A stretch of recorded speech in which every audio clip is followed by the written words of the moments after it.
welcome to today's On-Night XR Fitness, where we're welcoming a wide array of panelists from different elements of the XR fitness space. Really excited to hear what all of them have to say.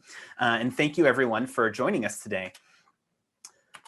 All nights, very quickly hop through some administrative things, but all nights are run all over the world. We have our regional community events, our global online events, similar to the one that we're hosting today, and of course our 4 regional conferences in USA, EU, Tel Aviv, and Asia, of course with some minor alterations this year for Corona. But that being said, we're super excited to meet everyone online for now, and then eventually hop back in and connect with all of you again in person very soon. Just some things you should know. We're super excited to bring back AWE Asia this year in September 2nd and 3rd, which will be in Chengdu. If you're interested or engaging with the market in Asia, please do reach out to us there. I think it'll be, it was a dynamic event last year. We were actually able to host it even among Corona, and it will be extra dynamic this year as well. And of course, the flagship event, AWE USA, will be around as well. So we'll have an incredible celebration, bringing back our physical XR events again in November 9th through 11th. So if you're interested in learning more, feel free to reach out after this session. Of course, there's many ways to reach out and connect with us. The easiest way would be on Twitter, YouTube, of course, email. We've got some incredible videos of all nights similar to this one that are all saved and always available on the YouTube channel. So we've got over 2,000 talks about XR from all of our past events and all of our vast online sessions. So feel free to hop on there. And of course, a very special thanks to our sponsor for today's session, PhotonLens, which will actually have a very unique announcement in the middle of this presentation. We'll be unveiling a brand new product that we're super excited to see. So we'll be have a little special surprise there as well. But without further ado, I'd like to introduce all of our panelists today. With the editor-in-chief of VR Fitness Insider, Shane HOALST, is welcoming us today. So let's welcome all of them. The head of product marketing at Supernatural, Johnny. The VP of Business Development and Partnerships at Blackbox VR, Chuck Westerberg. The founder and CEO of YUR, DILAN SHAH. The head of marketing, and I apologize, at PhotonLens, I apologize for butchering your name, JAMILA van KOOIJ. The co-founder of PhotonLens, along with other co-founder and CEO at PhotonLens, Patrick and Chris, respectively. And I will be moderating your session today. I am Gavin Newton-Tanzer, Partnership Director at AWE and President of Sunrise International. So without further ado, let's dive into a bit of an overview here. Let's start with maybe Shane from VR Fitness Insider. Can you give us a little bit of a lay of the land? I mean, you've been doing let me actually begin with some introductions here. I'll let each of the panelists to give a quick 60 to 90-second intro, beginning with Shane. So Shane, tell us a little bit about yourself and VR Fitness Insider. All right. Hello, everyone. So my name is Shane HOALST. I'm editor-in-chief at VR Fitness Insider. I've been in the fitness and technology industry for about 17 years now. VR Fitness Insider is an online publication dedicated to covering the ways of VR and AR and how they can improve overall health and fitness. Back in 2016, the team and I saw that these two worlds were kind of colliding together. So we created VR Fitness Insider to give a platform for anyone in this space, and also for us to learn, you know, like who was in the space, who was doing the development and all that stuff. So. Awesome. Well, thank you, Shane. Johnny, tell me a little bit about yourself and a little bit about Supernatural. Thanks, Gavin. Very excited to be here with everybody. I am Johnny, as mentioned. I'm at Supernatural, which is also Within. I've been at Within for a little over 5.5 years now, so worked on everything from across 360 video to interactive multiplayer VR to Wonderscope, which was an augmented reality app that we made for kids where they would read aloud to chat with characters, and now finally with Supernatural, which is our daily fitness service for Oculus Quest that we put out almost a year ago now. We're about to hit our 1-year anniversary.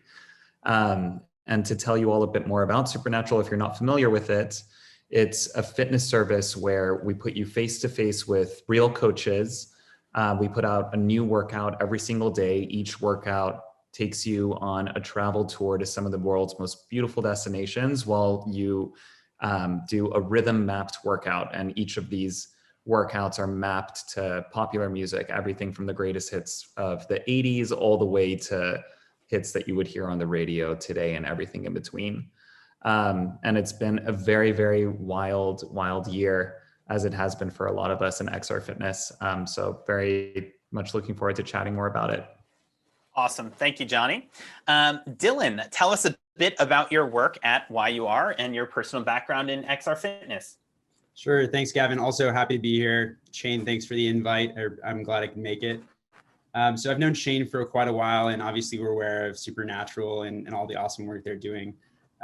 So by background, I've been working on VR technology at the intersection of healthcare for about 6 to 7 years.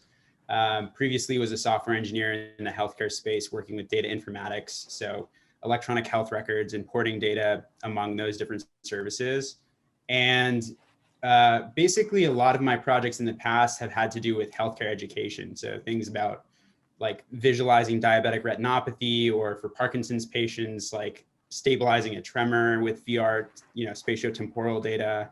But until 2019, we really didn't have a way to use VR to actually help people with their health. It was more educational. And I co-founded YUR with 6Live, and basically it was based on this powerful occurrence that folks like Shane helped kind of put a spotlight on, which was people were playing games like Beat Saber and burning 10 to 15 calories per minute, and really kind of seeing that competency where you're playing a video game, and how that intrinsically motivates folks to kind of like get active, set off this idea that what if you could basically capture all sort of spatiotemporal movement data and turn those into fitness metrics across any game. And so YUR has kind of progressively covered both Windows and Android, and currently services over 9,000 games with that kind of generalized and fairly accurate energy expense model. Awesome. Yep. Yeah. Very good. Thank you about that, Dylan. Interested to hear more about some of that data shortly. Chuck, tell us a bit about Blackbox and your personal background in XR Fitness. Yeah, good morning, guys. Happy to be here. Also, thanks to Shane for the invite, along with everything else. So I get to work with Shane on a regular basis. So good guy. Yeah, before I came to Blackbox, I was with the Idaho Virtual Reality Council and the Boise Virtual Reality Project. So we were just early evangelists for the technology before some of it, the current gen kind of hardware started coming out there. So with that organization in the last few years, we've put roughly 40,000 people through VR experiences just to kind of learn about their perceptions and help prepare us with Blackbox VR, which is our sister company. I've been with Blackbox now for about 5 years. And so for those of you guys that don't know what Blackbox is the first company in the world to create an automated resistance machine that has integrated virtual reality. So that's just a fancy way of saying we've created a high-tech weightlifting machines that allows you to play games and get fit at the same time. And so with Blackbox now, we have 4 gyms open with our partner EOS Fitness, 2 of our own gyms, and another 6 or 7 that'll be open this year, and plenty more in the following years. So yeah, lots of fun experiences and knowledge gained in the last couple of years with Blackbox, and just happy to be on the panel. Thanks, guys. Awesome. Thanks, Chuck. Well, PhotonLens team, I'll let you guys decide the order you want to go in, but please introduce yourselves and what you're doing at Photon. Hey guys, my name is Chris, and I've been in the XR industry for 7-8 years. So I've been doing the tracking technology for years, and then I met my partner Patrick like a few years back, and we had this great idea. Wanted to create this affordable but 6-off with a 6-off, like a dual 6-off controller. So something like the best form in the VR headset right now. So we can unlock so many like possibilities in the fitness, but not in VR, in AR. So that's the intention. So and then we spent like a year, great like ODM company, and then we actually created this product called Photon, I guess my colleague JAMILA, she's gonna introduce the product and our company history briefly right after my introduction. Thank you. All right, thanks, Chris. Hi, everyone. My name is JAMILA. I'm head of marketing at PhotonLens, and I'm very excited to be here tonight. Just a quick introduction about PhotonLens. PhotonLens has been active in the AR/VR industry since 2018, and we have also been developing our own tech since then. We believe AR is the future, and our vision is to revolutionize the AR tech world and to make tech accessible and affordable for everyone. This is why we developed Photons, a set of AR glasses specifically designed with XR fitness in mind. It is our great pleasure that today we get to announce that our prototype is ready, and we get to give you a sneak peek of the glasses. You'll also be amongst the first to know that we'll be launching our Kickstarter campaign in April. So all around, very exciting news today. Awesome. Thank you, Chris, Patrick, and Yamila. Looking forward to learning more about that. Well, let's dive right into the panel for real this time.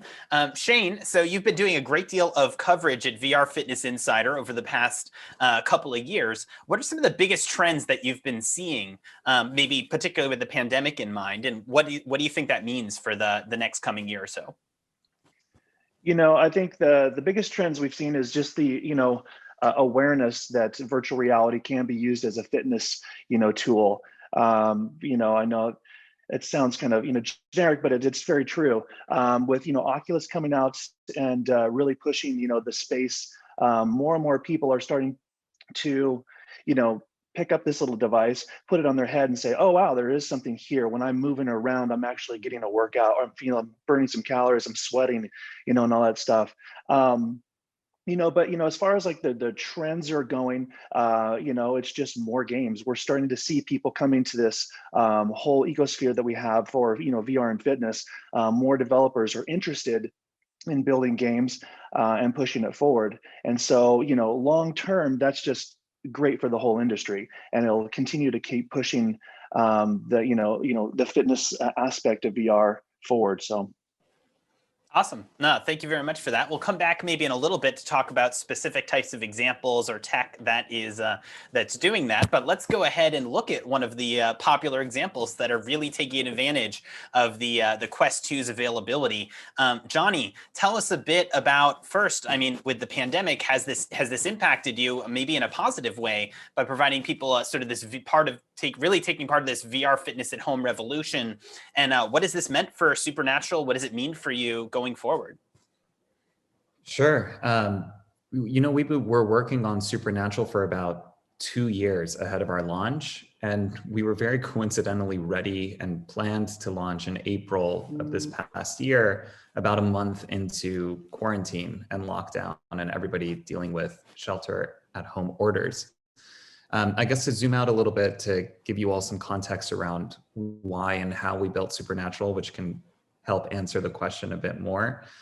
I think for a lot of people who are familiar with Within and the trajectory of our company and the backgrounds of our founders, it was very surprising to hear that we were coming out with a fitness product after doing years of work across different forms of entertainment and documentary content. And it's interesting, sort of along the way, we've always been driven by a larger mission of using this canvas of immersive storytelling to make stuff that really activated people and improved their lives in some way. Like virtual reality has this potential to activate people's bodies as much as it does their minds and imaginations, like film and other mediums do. And so along the way, we learned eye contact with other human beings is really exceptional and emotional. Being in beautiful destinations is awe-inspiring and joyful and gives you the sense of escape. And you kind of lose track of how much energy you're putting into an interactive experience when your entire body is being used to interact, especially if you're fueled by music. And suddenly we realized we kind of had the ingredients to make for a fitness product that could solve the problem of working out not being that fun. And so where this kind of overlapped with what the past year opened up for us in terms of opportunity is a lot of people were being cooped up in their homes with their options of going to the gym or other things that they would use in order to make working out more fun for them taken away. Like I was somebody who loved going to classes, for example, because of the community you would have there and the teacher leading you. All of those options were taken away. So here we were coming to the market with a product that promised to make fitness fun for the first time for people. And I think starting in April or March even, a lot more people needed that problem to be solved. In addition to the fact that people were afraid to leave their homes.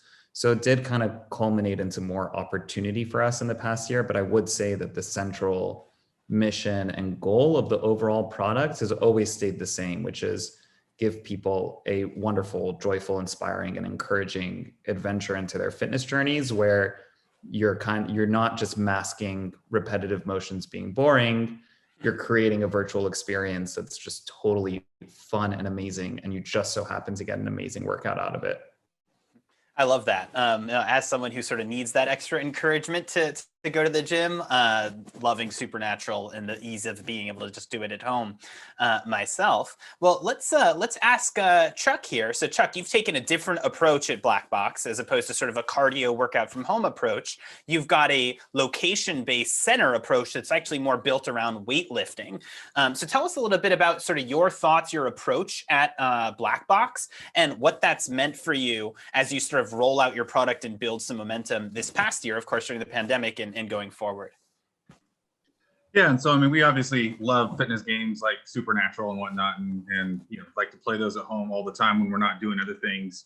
But you know, from the science that we were looking at, and because of our founders, Ryan and Preston, who founded bodybuilding.com, we came into the AR and XR realm with a big focus on thinking that resistance training is one of the best things that people can do, not only to build lean muscle mass, but even from a cardiovascular standpoint.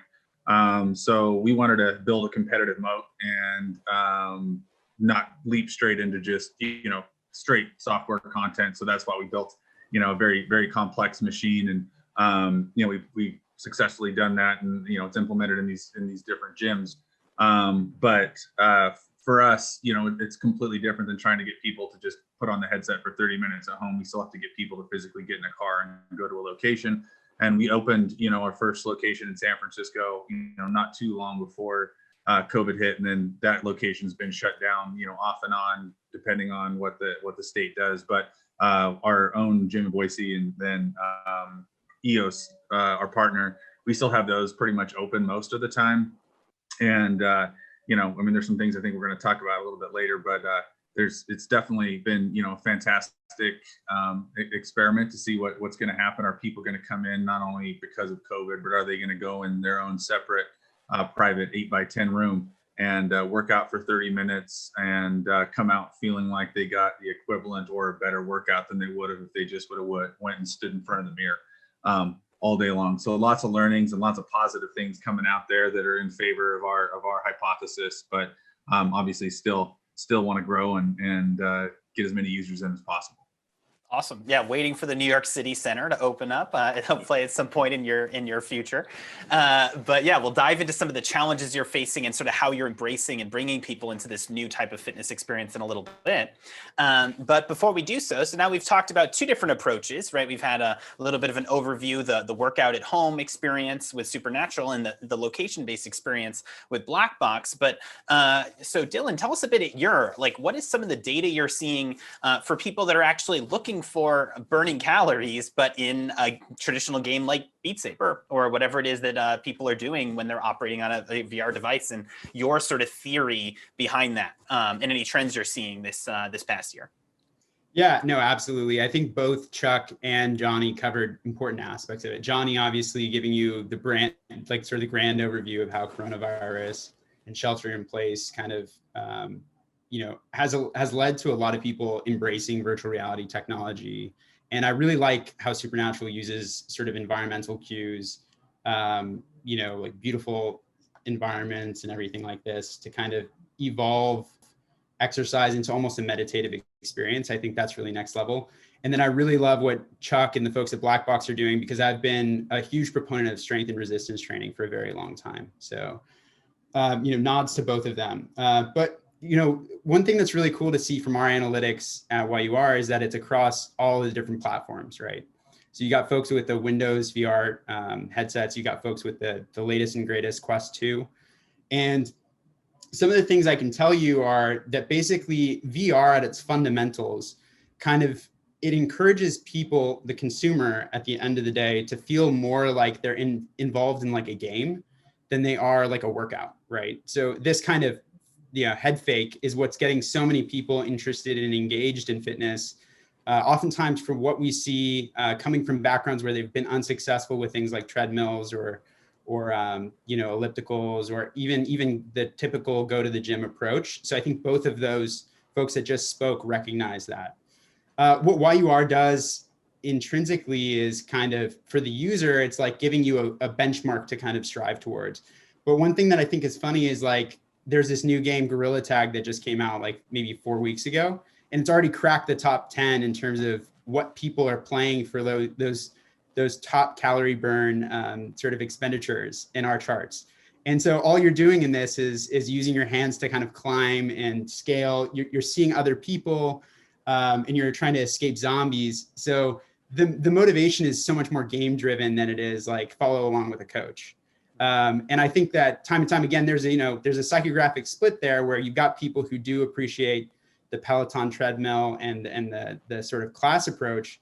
But I think by and large, you're seeing a whole new population of people who like don't necessarily want a class, jump into VR and kind of get that benefit, which is what we're so stoked about. It's like turning games into a workout. I love it. No, that's that head fake, and definitely makes a lot of sense. I can see that working for a lot of people as well. Well, those are really interesting to hear different approaches there. One last very different, you'll see we have a very diverse set of panelists today. Chris, at PhotonLens, you're working on a totally different set of tech with augmented reality headset. What are sort of the unique elements that augmented reality brings to fitness, and how is Photon planning on tapping into that? Hey, thanks, Gavin. So yeah, sorry. So somebody asked me like, why can't I turn on my like a video, because I accidentally hurt my head somewhere. So I can just like yeah, I will just to the question. So the reason that we are actually making this device is because we kind of feel like it's based on our like own experience. Because when we play like Oculus Quest, like with the 6 great, we love it, but sometimes, right, so when you stay there like for a longer time and you feel like isolated and feel lonely, and sometimes when you like if the environment is kind of like surrounded, like you standing on the top of the cliff, and you kind of feel scared. So in order to conquer that, and also one of those like motion sickness, some of the sweat that you feel like when you do like heavy lifting, that kind of exercise. So sometimes you really want, like, you can see through, right? So like you can see the real environment. So and that's why I think that's we come up with this idea because we see the trending of this AR technology and also the MR, so which is like a blended to the environment. And we have this tracking technology with like a both 6-DoF controller, and this great like a SLAM technology, not just VIO, but real SLAM with a plan detection and everything. So that give us the idea that we can create something like similar to VR, but a lot different, right? I think, I mean, it's not, we won't say it's better, but I think it's different. It's a different experience, and we will make this development like a very easy for the developers and our like our business partners to migrate their existing application into from Oculus Quest and to our like to our new platform. So that's the idea that we got. So when I met Patrick and we discussed a little bit, and he's a veteran in the gaming content. And I've been doing this tracking for a while. So I think that's the intention that we wanted to build up this product together. Awesome. No, that's really cool. Very exciting to see some examples in a little bit. So before we dive into that, Shane, so now you've heard a little bit from all of our different panelists. I know you are exposed to a lot of different new developments. How do you sort of synthesize sort of these emerging trends? And is there anything you're super excited to see or that you expect to see, or other examples that we should be aware of, or things that we should be watching in the next, say, 6 to 12 months? Yeah, you know, So over the past years, VR rhythm games are huge. I mean, you got Beat Saber, Supernatural. It's some sort of music track that you're playing to, and you've got objects coming to you that you have to interact with. Those type of games are super popular. I mean, if you were, to look at the majority of VR fitness games, it's going to be in that genre. What I'm actually really excited about, there's a new game called React that just came out, and it's more of a sports training type of game, and it's really all about movement and body and how fast you can actually react to the situation. And what I'm seeing in the games like that, there's another one, there's Enhance, which is it's just more of like a mental game, but these type of games are pushing the boundary a little bit more outside of the VR rhythm game, which is super exciting because if you can trick your mind and trick your body and like compare basically bringing them both together and train them over and over and over again, I think that's a really good well, obviously it's a really good thing to happen, but it's just going to work well in that whole genre of games. So.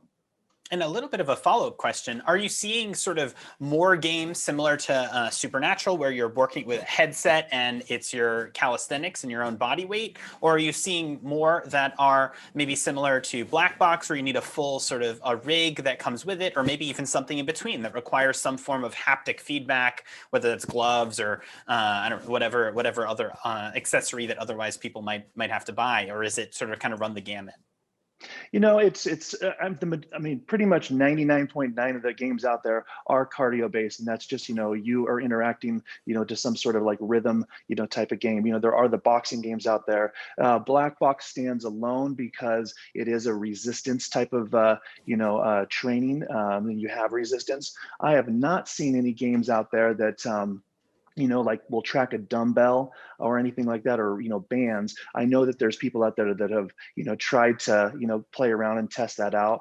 But there is one other game called VR Workout, and it's just, a little indie developer. It's on the SideQuest and Oculus Labs, but that game uses body weight. So you're doing actually push-ups, you're doing planks, and things like that. And so that's a really kind of exciting, way to go too, because it's not just, you swinging or punching, you're actually doing some traditional body weight exercises in VR. So that's another one that I'm hoping that more games continue to keep pushing that one forward. Awesome. Well, thank you for that. So Johnny, let's tie back into a conversation earlier.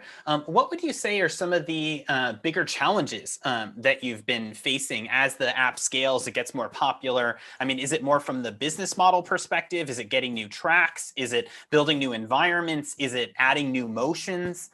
Where's your headspace at sort of how you're, what's challenging and sort of what you're building out? And I guess sort of a final tie in there is like, what do you see as like the secret sauce? Is it that really great music? Is it the incredible locations? Like what are you really doubling down on? So there's kind of like a couple questions in there, but I'll leave you to decide how you want to answer. Stuff to dig into. In terms of challenges, I don't want to sound like a Hallmark card, but they all sound like really fun opportunities to me, because we're looking at a space that is very nascent in a very nascent industry of VR now, not just being about only gaming, but about an entirely different use case that people are coming to. And what's coolest about that from my perspective is that we're ushering in a whole new demographic of people that are using this technology for the first time. We have members that are like, I never in my life even heard about virtual reality before. I never considered getting a headset before. And like women in their 50s and 60s in the middle of the country who are signing up for memberships and getting a Quest because they see it as an opportunity to just have a little bit more fun every day getting their workout in. And I'm sure we're seeing this across the entire spectrum with XR fitness, that I think up until this past year, the perspective out in the world was, oh, virtual reality, that's like a cool techie thing that gamers probably love, which is the thing that we've always come up against in the industry. And now suddenly with the Quest 2 coming out at a better price point, and it looks a little bit cooler, and all these titles are coming out. It's Kelly Ripa is talking about it on her show. New York Times and Today's Show are writing about it as well. It's like we've broken through the early adopter barrier. People are paying attention to this as something that might actually fit into their lives. And the challenge that comes with that, this is something that I've seen for the past 6 years, especially when it comes to marketing, is just being able to like describe what the experience is to people and get them to feel comfortable going out and giving it a shot. It's very hard to relate to what virtual reality is unless you've actually put a headset on your face. So to get like a 15-second Facebook ad out the door that convinces people to like drop $2.99 for a headset and sign up for something is a big ask. But this sort of change in perspective and it going mainstream is incredibly helpful with that. As far as the product growing, I mean, resistance training is a huge part of fitness. And Blackbox has found a really, really cool way to create that in a location-based format where it's safe, it's controlled, and the idea of how at-home VR might want to expand into that is tricky because it's kind of like uncharted paths. Like how do you have somebody use a dumbbell when they can't see it in their hands and they don't have a mirror to be able to check their form? A lot of questions about safety pop up, as in addition to like how you're tracking the interactive mechanics and giving people credit for what they're doing when everybody's body is different. So I think that it's a fun problem, but it certainly is a problem that needs like a good amount of R&D and exploration before you can just venture into it. Rhythm mapping has been around for decades until this point, and it's even been full body and immersive with things like DDR. So it's building upon a lot of what has been out there and making it specific to this use case. And I think that probably goes into your third question, which was the special sauce. For us, and ever since the beginning when we were doing 360 video documentaries, it was always asking, how do we make the technology invisible and make the experience as human as possible? Because that's where we think the most emotion is. And that, I would say, is what is always leading a lot of our experimentation with how we further develop the product. It's like, if we can make you forget that you're at home and your troubles go away, if you forget that you're wearing a headset and you're just fully engaged in the experience in front of you and it feels as present and real as possible in that moment, you'll trip into your flow state, you'll be more connected to what's going on around you, and you let yourself just feel what's happening on a deeper level. So that's where other human beings rooting for you one-to-one and making eye contact with you, or being in these beautiful destinations that feel alive, like you're actually there. Like sometimes I'll be standing like on a glacier and like breathe in and I could swear the air is cold, even though it's not. But that's where some of the coolest stuff happens. And a lot of us are music lovers at the company, and we fully believe that music that you really, really love is like a direct injection of feeling into you. So I would say those are probably the three things that make for our special sauce. Awesome. I love it. Well, this is a great chance to hop over to Chuck. I mean, how is that similar, different? Are you facing similar challenges at Blackbox? Based and lifting solutions. So curious to hear about what you've been having to face. And in terms of that special sauce, I imagine music maybe is a little similar, but how do those things kind of tie in together? Yeah, so I mean, from a challenge standpoint, I mean, we're obviously still waiting on VR technology to catch up with where we want it to be, you know. So, yeah. We've tested out some wireless solutions, but they're just not quite there yet, as well as we're still, would like some improved tracking technology, which we're working on with other vendors right now to just make that experience for the user seem a little bit more seamless and less cumbersome. But then also, for us, since we're location-based, business, for us, we've created a sport. This isn't something that you go in and the first time that you do it, you're supposed to be the master at it. You're supposed to take the sports style approach where, hey, I'm going to continue to get better and better, and over time, I'm going to be at the top of my arena, or I'm going to be the strongest person at my gym, or the most fittest Blackbox person in the region, or whatever it might be. And so we have to teach people who've never been in VR how to move around a physical space and interact with actual real objects. And I mean, everybody's seen it where like you'll have a button out there and it'll say touch me, and they're standing like 5 feet away going, not touching it. So you have to teach people how to go, do that kind of stuff, but also work out in VR as well. And so you have people on the different parts of the spectrum. You have some people that have never worked out ever in their life, and they'll come in and say it's really tough. And then you'll have other people that'll come in there on the first time and they've lifted their whole life and they think it's too easy. So trying to find that sweet spot, we're constantly gathering that data to try to improve the experience. But what we are finding is once people make it through a few onboarding sessions and they kind of now understand how to work out and move around in the VR space, and then they start hit that competitive element and they're in the arenas and they're interacting with our app and seeing their workout data and all that kind of stuff. Those users all of a sudden start blowing some of the metrics that we have at like a lot of places have for traditional LBEs out of the water. So, a lot of places might be happy if you had a customer that came back like once every month.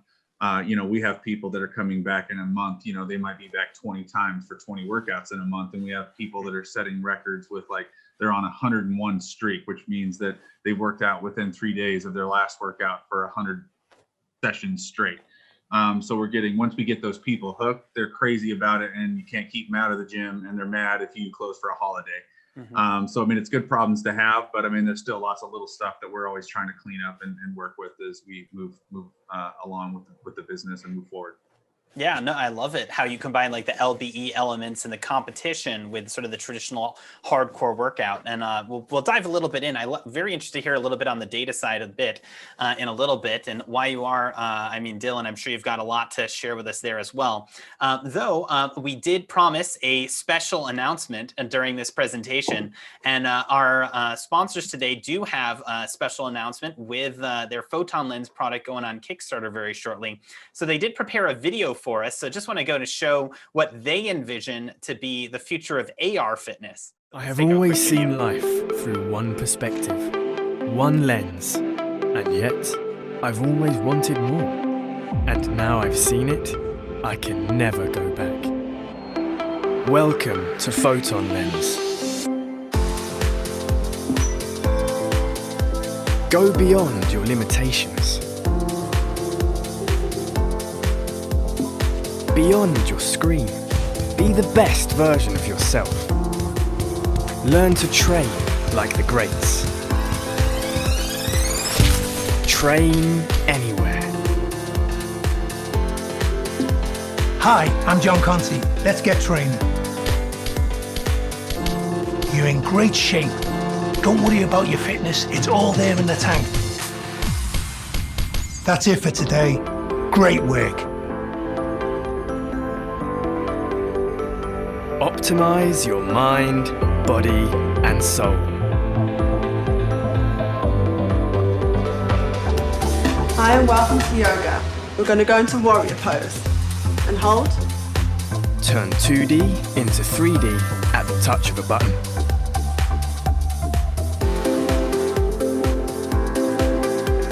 Augment your reality. Find new ways to catch your wave. Be front row wherever you go.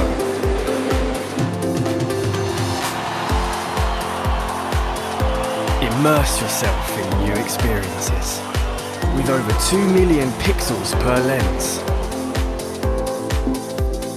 you can turn your living room to an arcade. Be the champion of your world.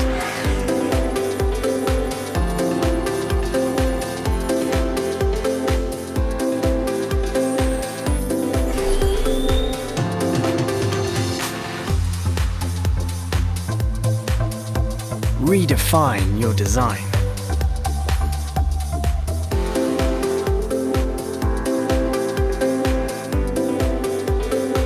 Shop smarter. Try before you buy. Connect with others worldwide. PhotonLens. Life is a light show. Live yours through photons. Well, that was a quick introduction. Very exciting things that we're seeing there.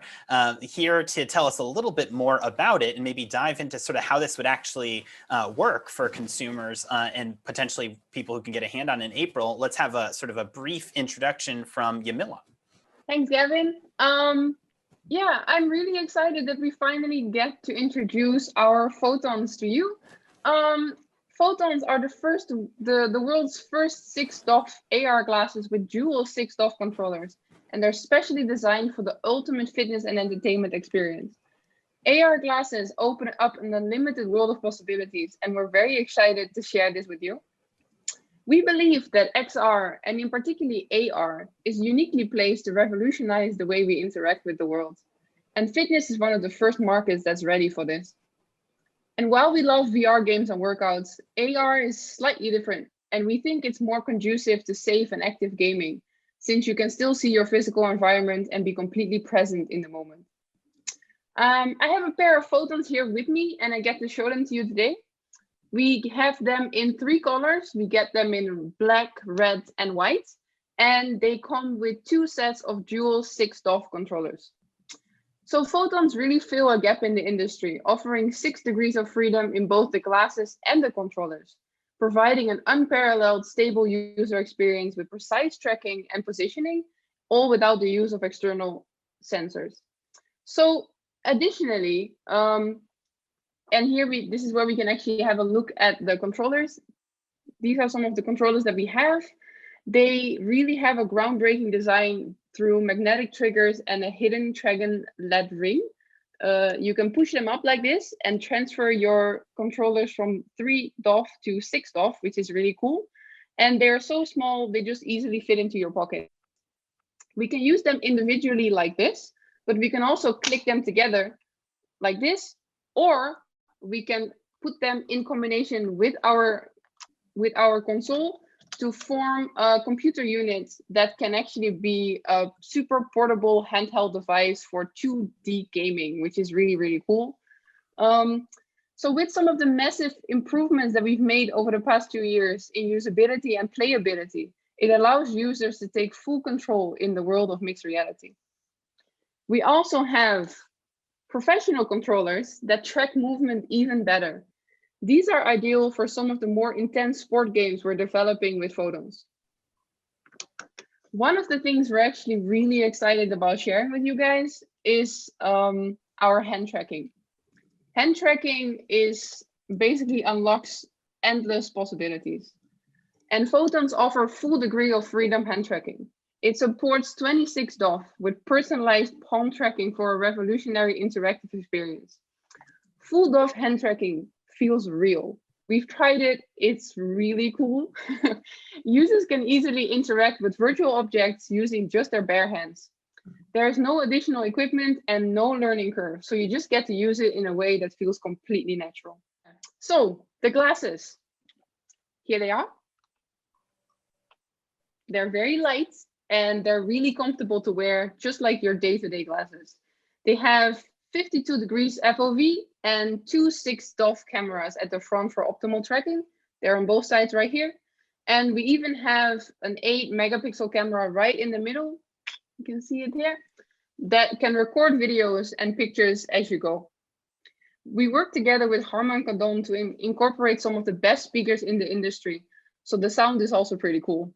We at PhotonLens are incredibly excited to be on the cutting edge of AR tech with specs that we think make us truly unique.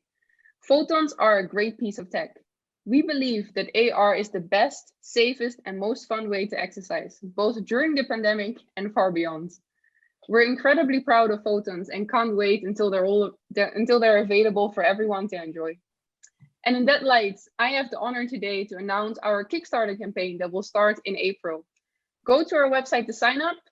Website is in the PPT here, and be the first to know when the campaign is live, so you can also get your hands on a pair of photons.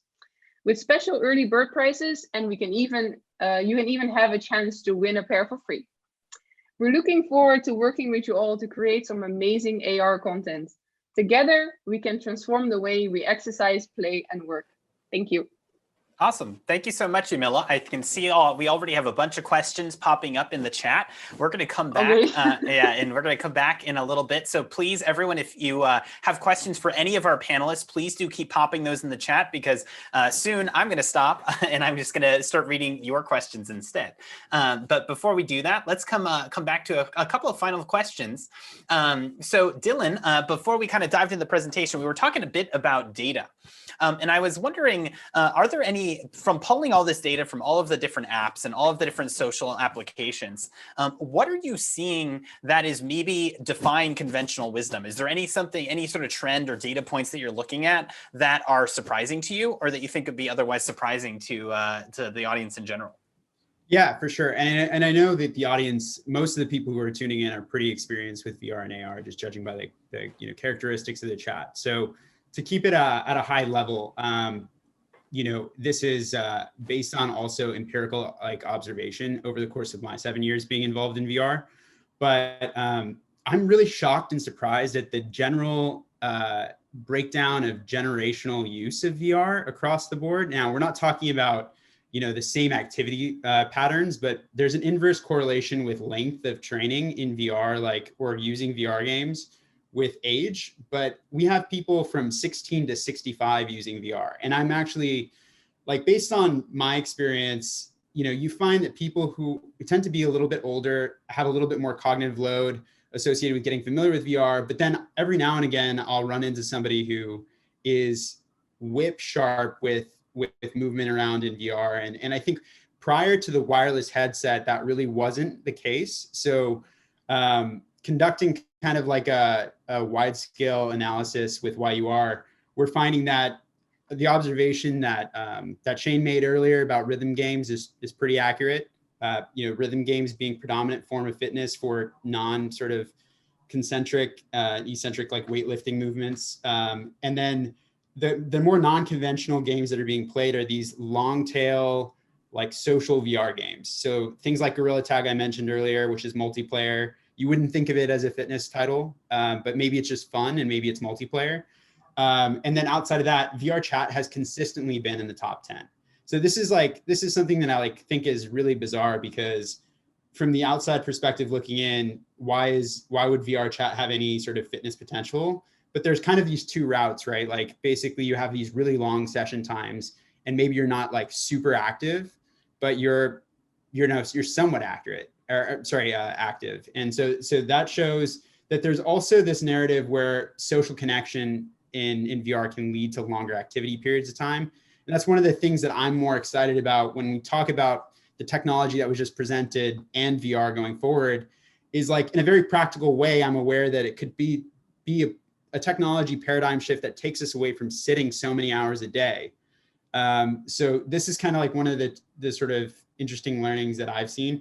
And then the final thing that I kind of wanted to share is that as hyped up as standalone headsets are, 6 Degrees of Freedom is, still 35% of all of the workouts that are logged with YUR come from Windows. So it shows you that the percentile of the people who are still engaged with the market today have these high-end PCs, and we haven't quite reached this kind of transition point where everybody is submitting a workout through a wireless headset. But yeah, I'd kind of stop there, and I wouldn't say that there's any causal links in what I'm presenting, but these are kind of, in the last month, we've had over 85 million calories burned and about 500,000 sessions logged just in the last month. So we have this scale behind this data to kind of suggest this. Awesome. No, that's really exciting to see. And I really loved that point you made earlier about how many calories are going to be burned in sort of very causal sort of fitness related activities versus just chilling in VR chat for a couple of hours and see a playing basketball inside there, throwing darts. No, very cool. Well, let's talk a little bit about this mainstream question. So Johnny, obviously you have a solution that is more likely to go mainstream now than ever before with a cheaper headset, though you actually built this. We're working on Supernatural well before a $300 headset existed, and you had no way of knowing necessarily that was going to be around the corner. What's it going to take, and what are you doing to help push things mainstream? It's a great question.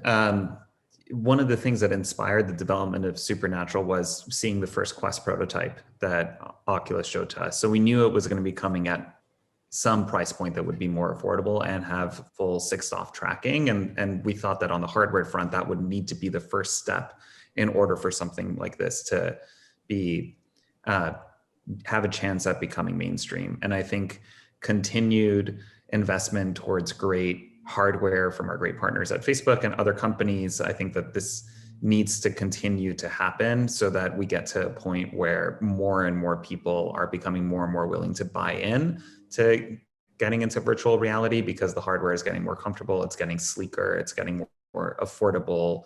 And we've seen it happen time and time again with things like mobile phones and laptops, for example. It will happen, it's a matter of time. On our end, it's a combination of a lot of stuff, especially on the marketing front. I think the content of Supernatural does a really, really good job at being mass market and mainstream between the music and the personalities of the coaches and the destinations that we have. It's something that is really palatable to people of all backgrounds and demographics. And it really comes back to what we were chatting about a little bit earlier, which is how are we going to help people talk about what virtual reality is, get it to people that might really benefit from it, help people in our community share it with other people in their circles and bring them in. You can see in the fitness industry in general, group classes, workout buddies, these kind of features one day in Supernatural would enable members to bring in others to help expand into new territories that VR hasn't been able to go into yet. And we really are looking at a lot of what's been working in fitness over the past couple decades and thinking about, all right, what's the virtual reality version of that? How can we really capitalize on community culture and fitness spaces and the great culture that we're developing at Supernatural and help supercharge that in order to be able to expand? And other things that we've chatted about that have been on our mind is in a world where things start to open up again. And for years, I saw the magic of going to film festivals and putting a headset onto somebody for the first time and seeing that like moment of, oh my God, I can't believe this, where they kind of convert into being a believer suddenly, like they have the magic beans in their hands finally. And with the world opening up and vaccinations rolling out, I think that there's a huge opportunity to kind of like spread that magic out in the world a little bit more. It's not about convincing someone to drop $299 for a headset and start buying some apps and sign up for some memberships. It's about, can we catch that person at the mall and put a headset on them for an amazing 5 to 10 minute experience, which might get them hungry for more. I love it. So we're not just bringing VR users to fitness, we're actually bringing fitness or enthusiasts or just general people to VR, which almost seems like you're going to be an evangelist for the entire industry, which I guess we'll all be super grateful for. Also, I'd love to see an AR version of Supernatural in the not too distant future as well, because it seems like your solution's pretty headset agnostic. Well, let's dive into Blackbox. One last question for you before we kind of open up the floor to participant questions. Actually, sorry, one question after that. But so for Blackbox, what's this onboarding experience been like? So it's sort of not quite like Johnny said, kind of just getting someone to put on a headset in the mall for 5 to 10 minutes. I imagine it's a little bit more intense. So how are you bringing people to the Blackbox gyms and getting them built into this experience? What's that onboarding and strategy, and how are you growing that? Well, I mean, the good news is when we kind of made an internal pivot and partnered with EOS. I mean, they're already a huge gym chain that has 10 to 11,000 members per location. So now we have our own Blackbox area within those gyms. So when they're doing their usual sales pitch, now Blackbox is just on the tour with that. So they're not only able to promote that to existing members, but there's also new members or people that don't typically go to the gym that heard about Blackbox that are now going to EOS because they have Blackbox. And the onboarding experience is designed, again, like I said, to teach people how to move around in VR and whatnot, but it's also an opportunity for them to learn the backstory of the game. We consider, our particular experience to be more like a Fortnite or a Clash Royale and that kind of stuff. to where we want people to get immersed inside the backstory and the story, and then we release new content as the as time goes on. And so they're engrossed in this, this complete backstory and know what the future is going to hold and what they're going to be able to unlock and all that kind of stuff. But during those first 6 sessions, we're also trying to calibrate people, see how strong they are. And the machine knows each individual user from one another. So during those 6 sessions, it's a lot about seeing how calculating their 1 rep maxes for, say chest press or row and that kind of stuff, and getting them ready to be placed into, one of the futuristic arenas once they've finished onboarding. Mm-hmm. No, I love it. And do you ever get sort of feedback from, so when can I take one of these home? I remember a conversation I had with Shane, and he was saying that might be in the future at some point. What are your thoughts about someone doing a black box workout and being like, I want to, like a Peloton, take this home with me? Yeah, I mean, obviously the number one, kind of vision that we all had was, hey, this would be awesome if it was in people's homes, but we chose to go the commercial route and put them in gyms initially because we didn't think the world, when we started Black Box, was going to be ready to go work out with a resistance machine in VR at their home. But now, because of COVID and obviously with wider adoption and just people being more comfortable with VR and some new technologies coming out in the future, we definitely feel like that is going to be on the roadmap, and hope to be able to offer that to people in the coming couple of years. Mm-hmm. Awesome. No, that's a great question. So we have a few questions coming here. Last question, though, before we dive in. Chris, so now we've seen the Photon device, and it looks awesome. What makes AR unique, and how would you potentially sort of work with content providers like Blackbox or Supernatural, because presumably AR is going to be starting from scratch. Yeah, what is that model going to look like for you guys, and what do you see as sort of the Photon strength? Hey, thanks, Gavin. So, so I heard like a great speeches from the panelists, and we thought about that because we cannot just go to build the very a wide range a platform and to host host such content. So our strategy is go very deep into the fitness vertical, and so we work with the local gym. Such as gyms in London and in New York. So we work with so many influencers, those famous athletes, and then we try to approach their followers so they can get those training videos, and they can get this one-on-one training session with their idols. So and this way, and we wanted to get into we wanted to get this industry, and we have this 6 of interaction which can unlock such possibilities. So we can do this online training face to face, and we can also record some of those great video, so they can study after the session. So this way, we wanted to build up this audience from scratch, from both online and offline. And that's pretty much our first step. Mm-hmm. Awesome. Well, thank you so much, Chris. So now I'm going to kind of just moderate questions from the audience. I know we've had a bunch of questions in the chat already, but if you don't mind, everyone in the audience, please go ahead, take a few minutes and pop in your questions. Feel free to ask anything you want. I know our panelists are excited to hear from you. So go for it. While you're popping questions in the chat, and please repeat any questions that you had earlier that you don't feel have been adequately answered yet. First question I'm seeing here that was sent to me directly is a very relevant one, which is hygiene. In the context of COVID. And this seems it would be more relevant for some solutions than others. But would anyone like to first sort of speak about how they're thinking about hygiene for these in the beginning?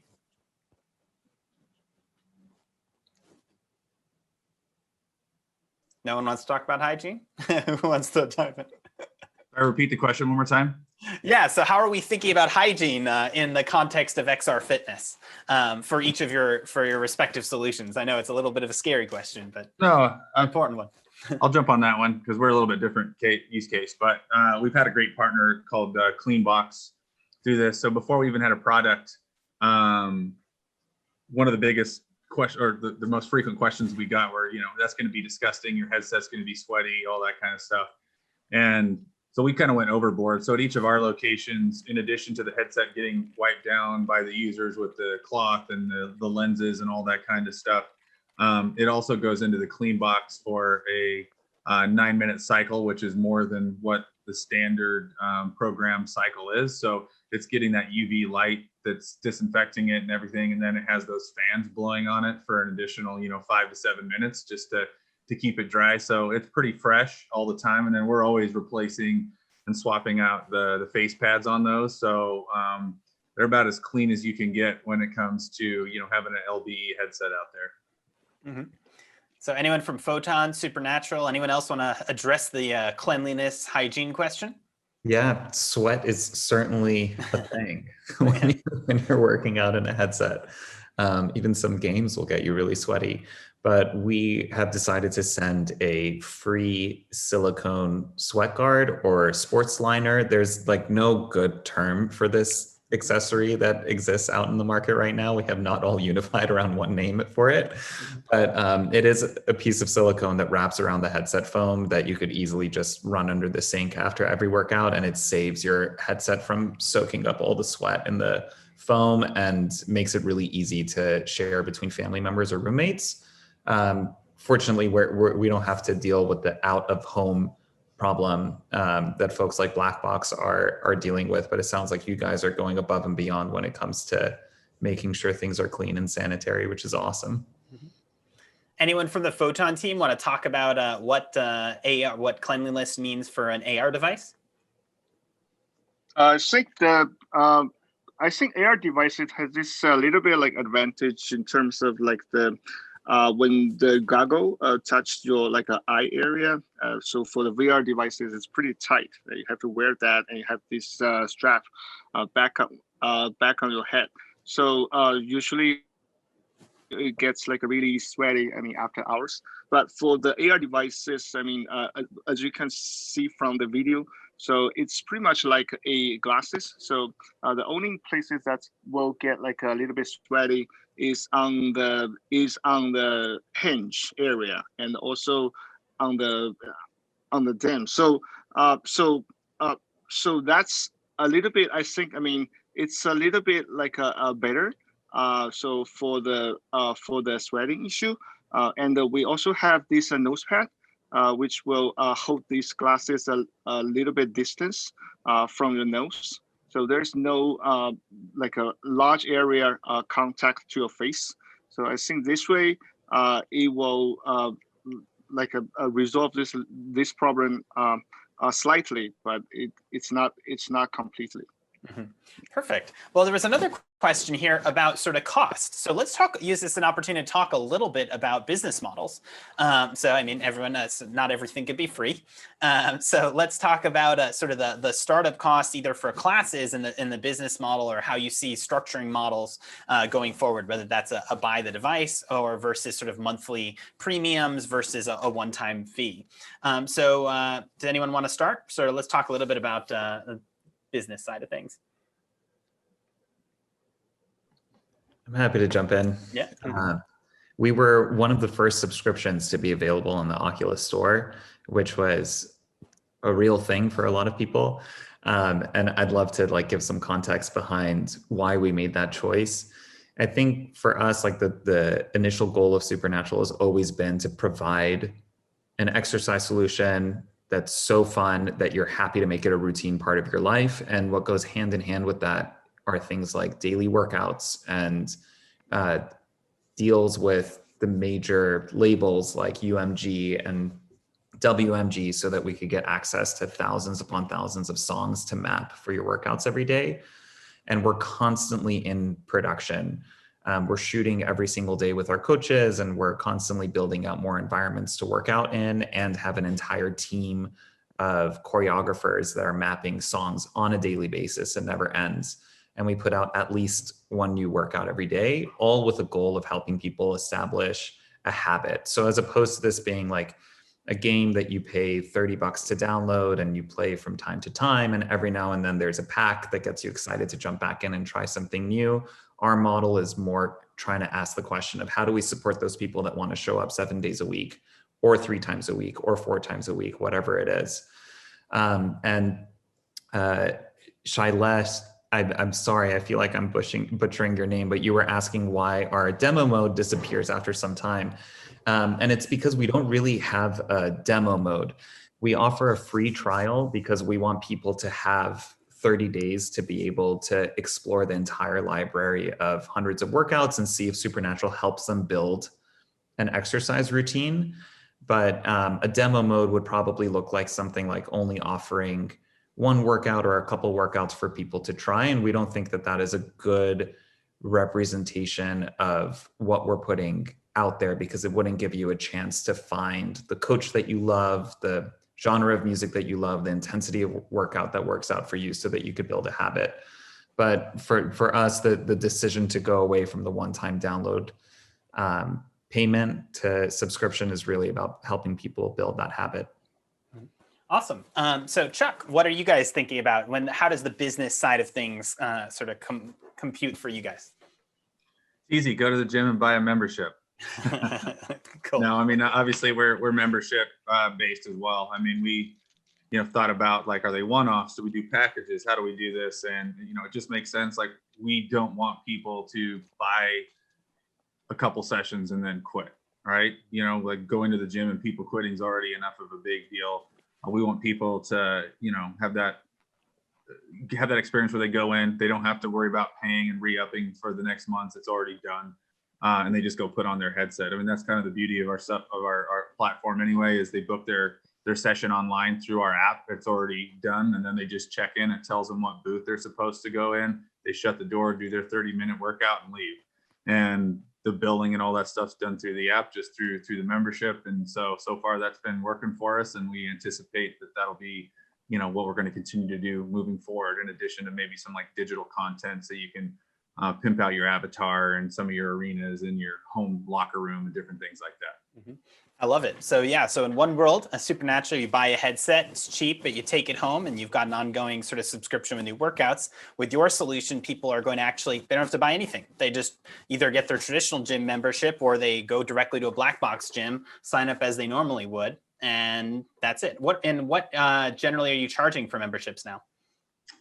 It depends on how many times you guys, a member is wanting to go, but they range anywhere from like $25 a month to $49.99, depending on which one you're going to go to.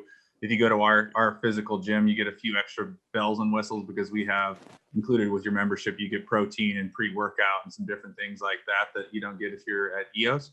But yeah, it's all accessible. It's a lot cheaper than your average boutique gym membership. So. Awesome. Yeah, that's a great way. I mean, I can't wait to see if you ever get on like ClassPass or something like that for a session. That'd be fun. Anyway, let's go to Photon. So Photon, I mean, I know it's a new set, but do you have thoughts on pricing or how you plan on launching the product? It seems there's a question here about how is it going to be a monthly subscription and how do you envision that model working? So first of all, we're going to launch the Kickstarter campaign. So we just wanted to work like those great business partners, such good idea, and also some of those people, they have the great content on VR already, and we're also going to work with those local gym, so as a distribution channel, and we will work with those influencers in boxing and in other sports. So those people are gonna introduce our devices to their followers. So that's our initial source. So we wanted to go very deep into the fitness vertical instead of exploring other possibilities. So that's why we're here. We wanted to meet all possible early adopter in the area, and also all the big players. So we wanted to create this ecosystem together, a relatively small one, but we can focus on this niche area and to get more audience eventually. Thank you so much, Chris. Well, if we don't have any other further questions, I just want to give a round of applause, silent applause to all of our panelists. Thank you for being here today. It was a really interesting conversation. For those of you who are unaware, please feel free. We'll have a recorded session on YouTube and we'll be sending it out to the entire AWE network. So feel free, if there's anything you didn't quite catch or you want to come back and review, check out the YouTube channel. It'll be there. We'll be sharing it on social as well. And looking forward to seeing you at the next All Night. Thank you all very much.